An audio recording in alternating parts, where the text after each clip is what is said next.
The boy is used to kissing himself every day, admiring that damn handsome face. Besides that, his mother punctually delivers breakfast. As a member of the 7-sport team, his food must be abundant. Skincare must also be on point. The school will announce the dance king today. Bender can't help but show off his dance moves. His mother is very concerned about this, curious who will become her son's queen. Janet, Cindy, Laura, Hey, Bender, Victoria, where are Becky, you? Juliet.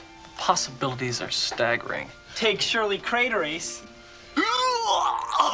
Just thinking of this name makes Bender can't stop vomiting. His mother can't change his mind either. According to intelligence gathered by his friend, this year's Dance Prince competition isn't fierce, except for Student Council President Cliff. Bender can't help but feel worried. That's the only person who can match him. At this moment he goes to school to distribute newspapers, hoping they will vote for him. Girls compete to get a copy. Bender hasn't been happy for long, watching the smile in front of him slowly disappear. A group of girls surround the handsome guy for autographs. That's exactly Student Council President Cliff, obviously campaigning for votes. Shirley suddenly snatches the newspaper from his hands, her face unable to suppress excitement. Bender thinks this is bad. He doesn't want too much contact with her. Then he randomly grabs someone and stuffs the newspaper into his hands. Doesn't care whether he agrees or not, but Shirley still maintains her smile, believing they can continue meeting later. Seeing he doesn't pester too much, Bender can't help but breathe a sigh of relief. At this time in various classrooms, the broadcast is about to announce the annual Dance King notice. As long as the boy wears the crown, he can crown a queen. Bender thinks he has victory in the bag. Unexpectedly, the broadcast takes a turn, indicating the election mode has been temporarily changed. To raise money for the library purchase program, we're going to have a lottery.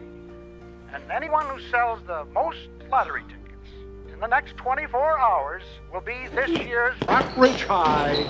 Bender finally realizes that Cliff already knew the news, and started selling lottery tickets at the school gate in advance. He hurries to the broadcast office to get a roll. In the following classes, he angrily denounces Cliff as too cunning, actually being so dishonorable. The teacher keeps reminding everyone that tonight there will be the most spectacular meteor shower in history, but he has no interest in appreciating it. He only wants to surpass Cliff and win the crown. Time quickly comes to noon. Shirley wants to sit at Bender's table early. She's directly carried away with her chair by a big guy, but he's immersed in his inner world, thinking they're a perfect match. He's popular and I'm intelligent, and if intelligent people and popular people get together just once, I mean, the symbolism alone would be just...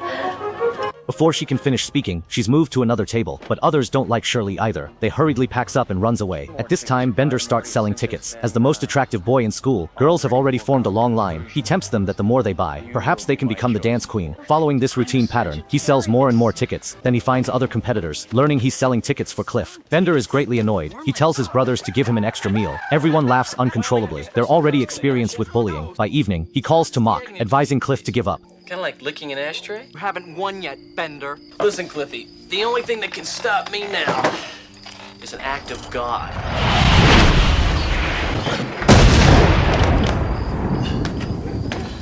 Bender hurriedly gets up and walks to the window. Seeing the meteor's bright light disappear, outside doesn't look abnormal. He doesn't pay much attention to this, until he feels the room getting brighter and brighter. He finally realizes something's wrong. A meteor crashes straight in. Time quickly comes to morning. A group of experts keep photographing the room. According to the data shown by instruments, everything in the house has been magnetized. Bender seems fine though, but he finds a ruler stuck to his back. He thinks the experts are playing a prank. Unexpectedly, the desk lamp suddenly sticks to him. The expert wonders what's wrong. Bender wants to explain this, then remembers scenes from movies. They would capture people with abilities for research. He immediately changes the subject, saying the hole in the ground is really big, successfully dispelling their suspicions. But he can't go to school like this. He can only lock himself in his room. His friend doesn't understand what he's doing. Today is the day to elect the prince, urging him that he must go to school. I don't care about being king of the prom. Or you forfeit to Cliff.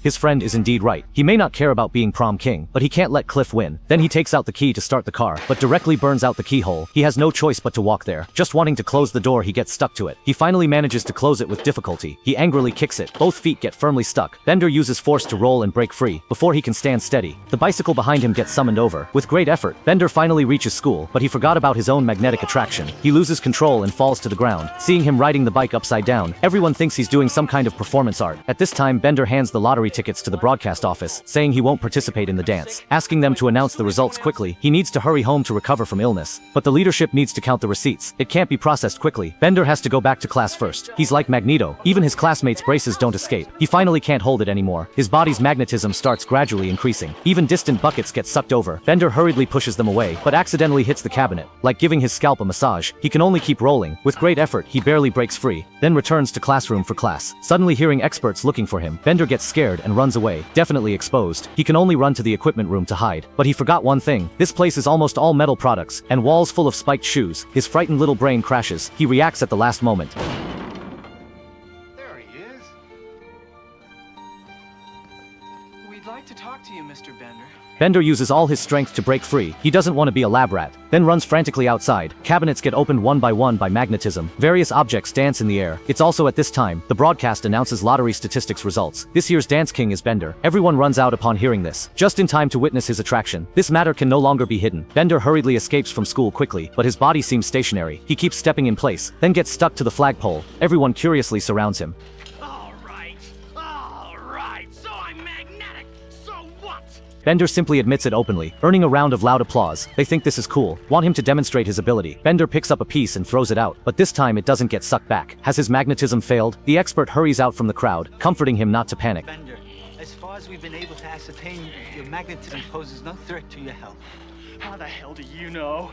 Because the other meteor crashed into a house only a few blocks away from yours. And At this time, the mask on the ground starts shaking, then gets farther and farther away, finally stopping at someone's feet, and she is exactly Shirley. Bender completely loses it. Obviously her magnetism is much stronger. He can only tightly hug the pole, begging Shirley to spare him, but he has already flown over. Bender immediately gets sucked over, his face written with refusal, but his body is beyond his control. Finally the two achieve mutual attraction. Bender now understands that too much attraction also has disadvantages.